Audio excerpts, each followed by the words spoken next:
Fala, meus queridos, professor Sérgio Coelho aqui falar com vocês. Julho está acabando, Copa do Mundo, então a gente focou muito em Copa do Mundo e acabou esquecendo de alguns assuntos. Preparei esse vídeo rápido aqui para a gente poder falar um pouco sobre o que aconteceu no mês de julho. Separei o vídeo aí para a gente trabalhar em 7 blocos, perfeito? Pega o mapa mundi e vamos acompanhar aí o mundo um pouco agora. Vamos começar pelo bloco 1, falando do eixo do estrangulamento. 2 estreitos e um cessar-fogo morto, perfeito? Então vocês vão focar ali na Península Arábica, maravilha? Que Península Arábica? Onde tem Arábia Saudita, Iêmen, Omã, Golfo Pérsico e o Mar Vermelho a oeste, certo? Então, primeira coisa que eu queria começar com vocês a discutir aqui é discutir o epicentro de tudo que está acontecendo, que é exatamente essa região que a gente falou e chama de Oriente Médio, ok? E a melhor forma de começar nossa discussão aqui não é pensando em declarações políticas, mas sim, vamos pensar aqui, nos movimentos dos navios, tá? Para o movimento que tem ali. Porque julho de 2026, que é esse mês que a gente está falando aqui, vai ficar marcado como o mês em que um dos estreitos mais importantes do mundo praticamente pararam, tanto Hormuz quanto Bab el-Mandeb, tá? Como assim eles pararam, professor? Ou pararam, Sérgio? Primeiro, Hormuz, maravilha, que é o mais importante ali da tensão mundial. A guerra entre os Estados Unidos e o Irã, que já vai durar aí alguns meses, teve um momento muito crítico no começo do mês de julho. Há um cessar-fogo mediado tanto pelo Paquistão quanto pelo Catar, uma participação no backstage ali da China, tá? Mas esse cessar-fogo de fato nunca foi levado a sério. E no dia 18 de julho, o Irã anunciou oficialmente que estava suspendendo todos os compromissos do acordo, ou seja, nós estamos fora do cessar-fogo. O vice-chanceler iraniano disse textualmente: os Estados Unidos violaram e suspenderam todos os compromissos. Se eles fizeram isso, nós também vamos suspender os nossos. Tá? Então a gente não está mais cumprindo, esquece o acordo, esquece a reunião no Paquistão, esquece tudo. O presidente norte-americano, Donald Trump, ele já tinha declarado antes que estava acabado o memorando, não faz sentido nenhum. As acusações de violações voavam de ambos os lados. Foi você, não fui eu, foi você que começou. Aquela coisa de criança, né? E o que aconteceu na prática, gente? Os Estados Unidos, depois do Irã desbloquear o Hormuz, manteve o bloqueio naval, tá? Com 17 navios comerciais redirecionados e 2 abordados pela Marinha norte-americana. O Irã, por sua vez, declarou que ele tem autonomia sobre o estreito. Então eu vou manter fechado, não vai ser você que vai fechar, e eu tenho direito internacional de controlar o tráfico aqui. Então eu que mando nesse estreito. E eu, se quiser, posso cobrar pedágio. O Trump falou que não é você que vai cobrar, sou eu que vou cobrar pedágio. Tá? Resultado, essa brincadeira toda. Entre 24 e 26 de julho, apenas 29 navios entraram e foram registrados passando por Hormuz. 21 entrando e apenas 8 saindo. Para comparação, o tráfego normal ali é de dezenas de navios por dia. E o gargalo do petróleo global ali vai passando um pouco mais, né? Embora outras rotas sejam possíveis, mas a gente tem 20% ainda do comércio mundial de petróleo passando ainda por Hormuz, tá? Mas está praticamente paralisado. Perfeito? Aí entra o segundo ato da mesma história. Vamos fazer uma pausa, vamos absorver as informações e vamos continuar agora. Enquanto Hormuz sufocava pelos Estados Unidos e pelo Irã, os Houthis do Iêmen, que são aliados do Irã, tá? Eles resolveram replicar a estratégia iraniana, ou seja, vamos fechar o estreito do Bab el-Mandeb, restringindo a entrada e a saída do Mar Vermelho, tá? Principalmente o embargo contra a Arábia Saudita. Então, olha, vamos atacar a Arábia Saudita agora para fechar isso. Como assim vamos atacar a Arábia Saudita? Enquanto o Golfo Pérsico está fechado, o porto de Yanbu, no Mar Vermelho da Arábia Saudita, acaba escoando o petróleo que não sai mais por Hormuz, certo? E aí, os dados são piores ainda, né? Nas primeiros 19 dias de julho, a atividade de navios-tanque em Yanbu era de 23 embarcações por dia, tá? 23 por dia. No dia 24, caiu para 7. Olha a diferença. No dia 25 de julho, praticamente zerou. O fluxo de petróleo que seguia por ali despencou 40%. Então, 20% estrangulado, agora cai 40%. Em 9 dias, o tráfego total pelo Bab el-Mandeb caiu 24%. Cara, 30% em 24 dias é muita coisa. E segundo a chanceler designada do Iêmen, os Houthis querem copiar o modelo iraniano, meio óbvio, né? E fechar os dois estreitos simultaneamente. Então agora a gente vai ter que buscar opções para o comércio de petróleo, para o comércio de mercadorias mundiais. Que não é só petróleo que passa por ali, né? Passa outros navios cargueiros. Agora vamos juntar tudo isso. Um estreito praticamente fechado pelo Irã e pelos Estados Unidos e o outro sendo bloqueado pelos Houthis. Os dois principais corredores energéticos do mundo estão travados. Hormuz no Golfo Pérsico e o Bab el-Mandeb no Mar Vermelho. Eu estou insistindo na localização para vocês não esquecerem do que eu estou falando. Tá? O que significa na prática isso, meus queridos? Vamos lá. Que você deve buscar rotas de desvio, como eu acabei de falar. Qual é a opção? A opção é fazer o contorno do continente africano passando ali pelo Cabo da Boa Esperança. Só que isso, a distância é muito maior. Se a distância é maior, o custo vai ser maior. O petróleo mundial vai explodir. Já está sendo vendido acima de $91, o petróleo Brent. Tá? A crise energética vai ganhar uma dimensão ainda maior. Certo? Bom, vamos lá. Mesmo com a pausa tática nos ataques que aconteceram e agora voltaram, né? A gente está falando de ataques novamente, fora o ataque indireto do Trump na Copa do Mundo, proibindo o Irã a ficar no país e etc. O Irã acusa os Estados Unidos de tentar implantar um bloqueio marítimo ilegal. Trump fala assim, que as negociações estavam progredindo, mas o Irã deu para trás e tudo certo. Tá? O que eu quero que vocês entendam aqui nesse primeiro momento? Nesse primeiro momento, eu quero que vocês entendam, desculpa, meu cachorro está latindo aqui, ele está querendo participar um pouco com vocês. O cessar-fogo morreu. A diplomacia está respirando por aparelhos. Com os Houthis atacando a Arábia Saudita, isso pode levar a uma crise regional e consequências globais. E aí vamos para o bloco 2 agora, ok? A diplomacia é muito frágil, como eu acabei de falar. A Arábia Saudita e Irã são duas potências regionais de práticas religiosas distintas, embora os dois sejam islâmicos. O Irã é xiita e a Arábia Saudita é sunita. Então são as duas potências da região. Maravilha? Quando essas potências entram em atrito, rompendo relações comerciais, há uma disputa por Hormuz. Para a China, obviamente que isso não é interessante. Tá? E aí a China consegue um feito histórico em 2023, que é o famoso Acordo de Pequim entre Irã e Arábia Saudita, onde depois de um gap, né, um lapso de tempo das relações diplomáticas, o Irã e a Arábia Saudita voltam a ter relações diplomáticas. Tá? Então a gente tem 7 anos, pelo menos, de rompimento muito tenso e mais de 7 anos de tensões entre os dois. Então as relações diplomáticas foram restabelecidas em 2023, mediadas pela China, que tem interesse óbvio nas duas potências. Perceba que eu estou falando de um multilateralismo que está sendo colocado em xeque pelo unilateralismo norte-americano. Tudo bem?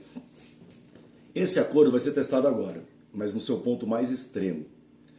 Óbvio que tanto para o Irã quanto para a Arábia Saudita, romper essa relação não é interessante, mas vai ficando cada vez mais insustentável manter as relações Riad-Teherã, certo? Tanto é que o chanceler iraniano, o Abbas Arghmaghashi, tá? Teve conversas privadas com colegas sauditas, omaneses e japonês no meio da conversa, fazer a mediação um pouco, tá?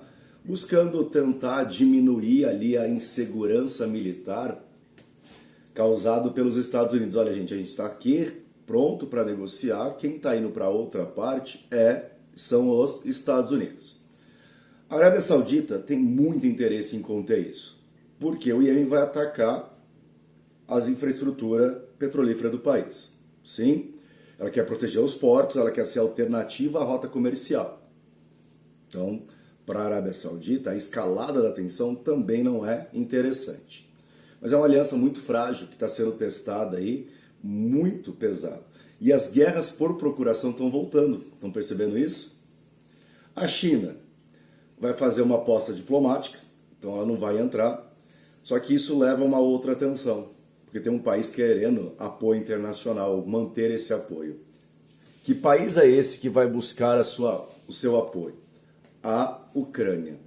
E aí tem o Mar Cáspio. E aí, o que a Ucrânia resolve fazer? Entrar nessa junção. E alguns especialistas, meus queridos, já estão falando que vamos unir a guerra do Irã com a guerra da Rússia contra a Ucrânia. Bom, vamos lá. Na minha opinião, esse é o mais subestimado dos assuntos para a geopolítica mundial atual. Até porque nada é muito sério. O presidente da Ucrânia, o Zelensky, que ainda luta para sobreviver ali, anunciou que a Ucrânia atacou um navio cargueiro no Mar Cáspio. Olha só, navio cargueiro no Mar Cáspio. E segundo ele, o navio estava transportando suprimentos militares do Irã para a Rússia. Lembrar que o Irã tem uma importante fabricação de drones, e drones de baixo custo. Sim, a Ucrânia ataca navio russo, iraniano, no Mar Cáspio. Cara, isso é muito grande por 3 motivos. Primeiro, é a primeira vez que a Ucrânia atinge o ativo de um terceiro país, no caso o Irã. Então até agora não tinha atacado nenhum terceiro país. Então agora os ataques ucranianos estão na região, eram contra alvos russos, agora não. Segundo, o Irã diz que isso não pode ficar sem resposta.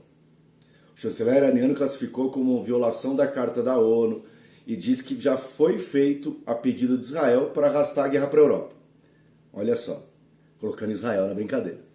Terceiro ponto, é o ponto mais assustador.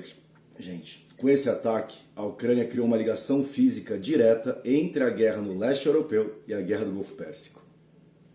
Olha como a tensão está aumentando. Sim, não são mais conflitos teoricamente separados, mas vamos com calma, tá? Você tem um palco ali que é deslocar o eixo do mundo para o Oriente, tá? Se o Irã retaliar contra a Ucrânia, os navios ucranianos, ou rotas comerciais da Ucrânia, ou reconhecer a Crimeia como russa definitivamente, a gente vai entrar num território onde as alianças vão se cruzar de um ponto tão tenso, mas tão tenso, que a gente não via desde a Guerra Fria. Então aquele eixo oriental, Rússia, China, Irã, cara, vai pegar pesado, tá? E já tem analistas dizendo que isso vai ser como o tiro em Sarajevo da Primeira Guerra Mundial, tá? Não estou afirmando que teremos uma terceira, não é isso, tá?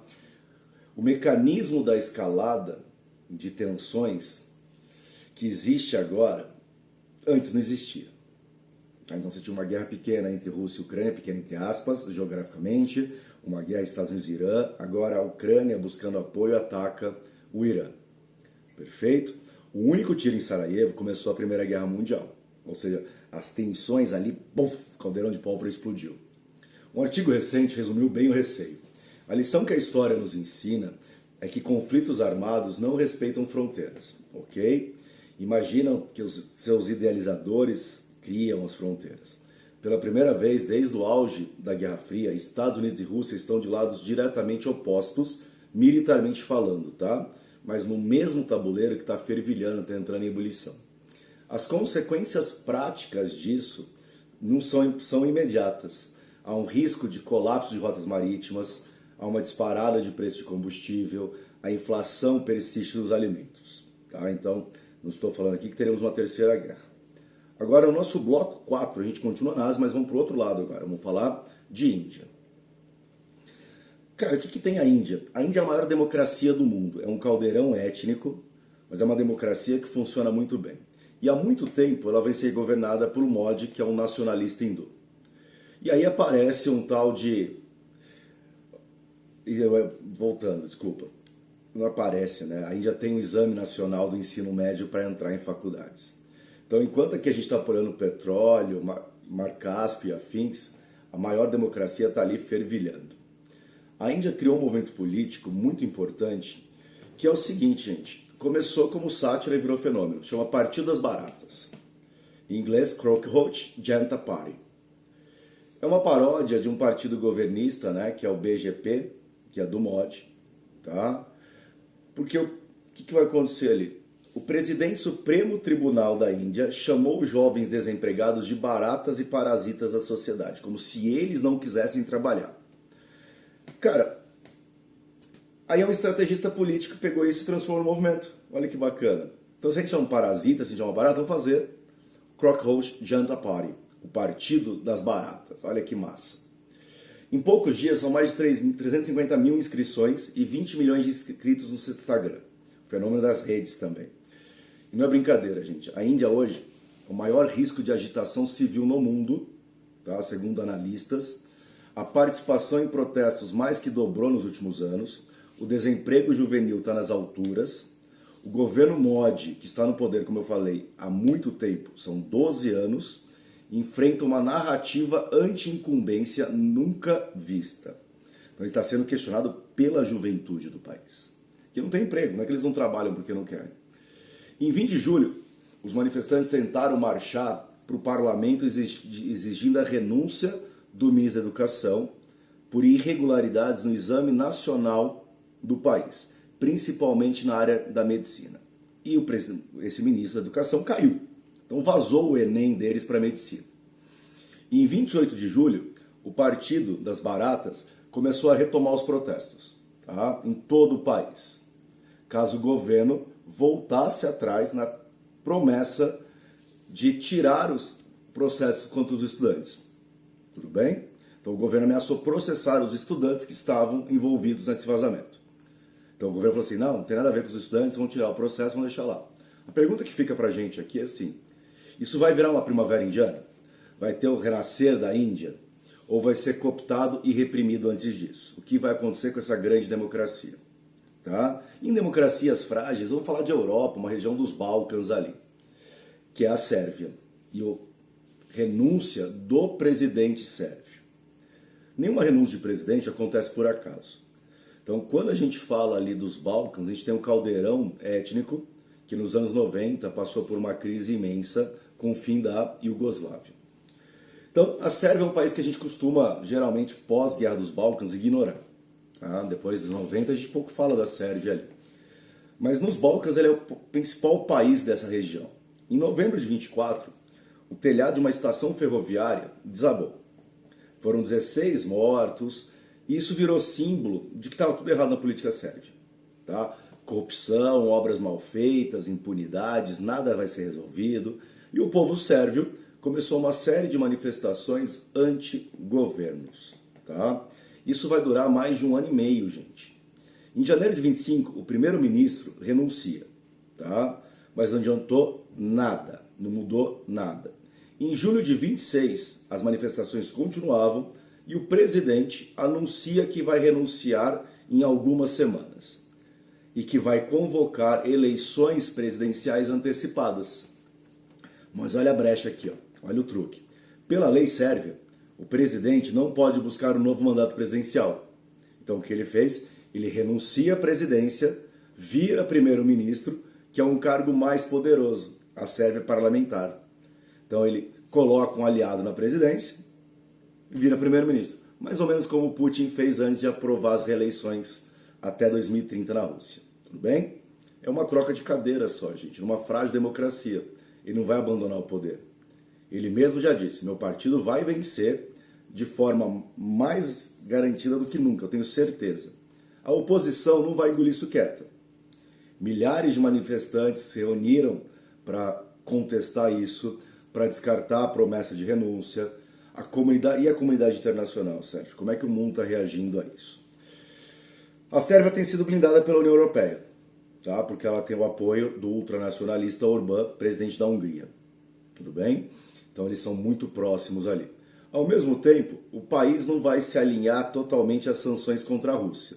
Então a Sérvia ainda é muito próxima à Rússia, certo? Então a gente não pode esquecer isso. E o microcosmo da geopolítica atual ali é um país que joga todas as cartas ao mesmo tempo. Tá aqui, ó.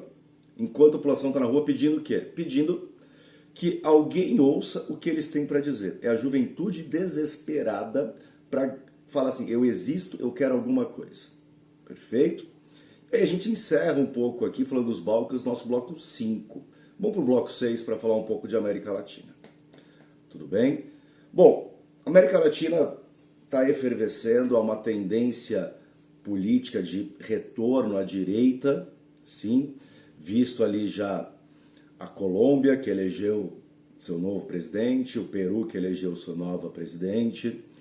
O Peru é uma democracia muito frágil, 10 presidentes nos últimos 10 anos. E vamos lá.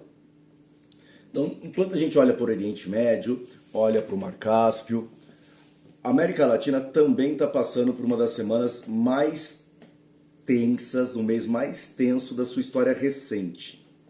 Tá? A gente pode colocar quase numa tensão igual a 2013.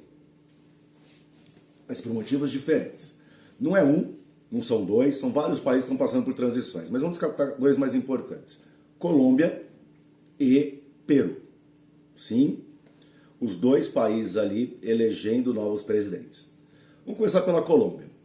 No fim de junho, o país elegeu um candidato da extrema-direita, Abelardo de la Espriella. A vitória foi por uma margem mínima, pouco mais de 250 mil votos de diferença, entre ele e a oposição, que era de esquerda. Isso causou um terremoto político. A saída do presidente Gustavo Petro, que é o primeiro presidente de esquerda na Colômbia, ele simplesmente falou o seguinte, que ele não reconhecia a legitimidade do resultado. Então houve fraude nessa eleição. Abelardo, ele afirma publicamente que o Abelardo não ganhou as eleições e convocou marchas para suspender a transição de governo. E o novo governo, ele vai reagir muito rápido, chamando o governo que estava saindo de corrupto. Clássico de América Latina, um acusa o outro responde acusando também. Tá? E vai promover ali uma ruptura da política de paz total do Petros. Como assim de paz total? Entrar em acordo com as guerrilhas e fins. A posse vai ser dia 7 de agosto em Cali e não em Bogotá, como manda a tradição. E Petros não vai comparecer, então não vai ter a troca de faixa presidencial, como não houve no Brasil. Tudo isso enquanto a guerra interna continua.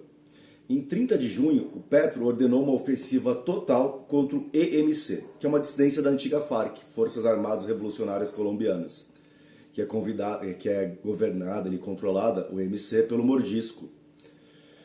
E uma guerra que não parou e que o novo governo promete endurecer ainda mais. Então a Colômbia ainda tem resquícios daquela narcodemocracia, das guerrilhas e afins. Agora vamos para o Peru. Tá? Então, Colômbia está tensa, agora o Peru. Em 2025 e 2026, o Peru piora o seu caos institucional. Tá? Nós temos a destituição de um presidente, assume a Dina Boluarte, que era vice, depois que o Pedro Castilho é destituído do poder. O Congresso peruano tem muito poder, então ele pode trocar presidente como ele quer. A Dina vai enfrentar uma crise de legitimidade muito forte. Ela tem uma aprovação de menos de 10%, sendo classificada como a presidenta mais impopular da América Latina. E, de novo, o Congresso peruano foi lá e, pum, derrubou o presidente. De novo, tá? Alegando que a Boluarte não tinha capacidade moral para governar o país, que foi o mesmo argumento usado contra o Castilho. Sabe quando não tem regra? É exatamente que tem regra para destituir presidente no Peru. Bom, assim que assume um interino, que é o Gerry, que promete declarar guerra em segurança. O Peru é um país muito inseguro, embora tenha uma estabilidade econômica, ele é muito inseguro. São mais de 2.000 homicídios registrados só em 2024, o maior número desde 2017. Instabilidade política leva a caos social também. E aí vem a viradinha de chave. 2026, abril, o Peru realiza eleições gerais. E aí dois concorrentes, a filha de Alberto Fujimori, novamente a Keiko Fujimori concorrendo, e o pai foi preso pelo ditatorial nos anos 90, e ele vai vencer, a Keiko vence por uma margem muito pequena de votos. Ela vence quem? A esquerda, a oposição. Tá? Mais ou menos, enquanto na Colômbia foram 250 mil votos, no Peru foram 50 mil votos, principalmente os votos de peruanos fora do país. Tá? Então quem decidiu as eleições no Peru foram os peruanos que não estão no Peru, que podem votar. Ela tomou posse no dia 28 de julho, sim. Tomando posse no dia 28 de julho, ela promete pôr fim à instabilidade, sim. Desde 2018, desculpa, corrigindo aqui, 2018 para cá são 7 presidentes. Bom, o que vai ser do Peru, gente? É uma incerteza. O Peru tem tudo aí para manter a estabilidade econômica, vai se tornar um grande exportador de cobre, sim. mas só mostra que a América Latina vive nesse pêndulo constante. Sim, a Colômbia vai para a extrema direita, o Peru vai para a direita, há uma tendência de todo esse pêndulo latino-americano ir para a direita. E aí, obviamente, há um interesse dos Estados Unidos da América, como o Trump já falou, que a América Latina é interessante a ele. E aí fica mais estranho ainda, gente, você pensar que a gente tem uma filha de um ex-ditador que acabou com o país, mas trouxe a segurança. Olha como é que as coisas são contraditórias. Então, na época do Fujimori, a gente tem ali uma estabilidade e uma segurança social. Mais ou menos o modelo das megas prisões de El Salvador. Então, prende todo mundo, não tem violência, segue a vida. Tudo bem? Duas guerras. Colômbia com narcotráfico, principalmente no Apurímac. O Equador, o Peru com uma guerra urbana, violência urbana crescente. Tá? Os dois países têm instituições muito frágeis, um congresso hostil, população de saco cheio, uma transição que não promete ser fácil, no Peru nem se fala então, e uma região inteira que está nos olhos dos Estados Unidos, gente. E o Brasil tem eleição esse ano. Então, a gente não é aqui para falar de eleições brasileiras, mas só para pensar também nisso. Colômbia sempre teve os olhos americanos. Lembrar que é um estado não associado, o estado associado à OTAN. A Colômbia ainda está associada à OTAN. E sempre foi um grande produtor de cocaína. O Peru produz coca também na selva amazônica, mas também produz cobre, mineral crítico. Sim, influenciar isso, destituir, aí entra a política americana, né, falando do narcoterrorismo. E sem esquecer, gente, que a Venezuela teve seu terremoto destruída ainda. E sem presidente oficial. Tudo bem? Então não é à toa que quando a gente fala de crises, conversa de crise, a gente vai olhar para o Mar Cáspio, para o Golfo do Pérsico, para a América Latina, tudo está sendo monitorado de perto, ou por Pequim, ou por Moscou, ou por Washington. Tudo bem? Vamos para a nossa conclusão desse vídeo, que já dura aí quase meia hora, e meu cachorro está aqui querendo participar do vídeo. O que vem? Agosto, o que esperar desse fim do ano, gente? Vamos fazer as conexões todas aqui para vocês. Cara, não sei o que esperar, tá? Mas eu vou tentar fazer um resumo rápido que a gente viu até agora. Primeira coisa, Oriente Médio, dois estreitos estratégicos. Não tem como pensar em Oriente Médio ainda sem pensar em petróleo. A transição energética está acelerada, mas ainda não acabou. O cessar-fogo Estados Unidos e Irã deu errado. O petróleo vai disparar. Ótimo para a Venezuela, ótimo para os Estados Unidos que estão na Venezuela. A Arábia Saudita e Irã não tem interesse por agora de romper relações de novo. A Ucrânia está desesperada buscando apoio internacional, por isso ela ataca o navio iraniano. Perfeito? O Mar Cáspio entra no jogo. Tá? Assim como os Balcãs foi o palco da primeira, o Mar Cáspio pode ser o palco hoje de uma escalada. Que não é interessante para ninguém, tá, gente? Essa terceira guerra pode não ser interessante para ninguém. A Índia, com manifestações, questionamento do governo Modi, principalmente por jovens. Jovens como agente de mudança. Assim como foi também no Irã, questionando o regime, mas não pró-Estados Unidos.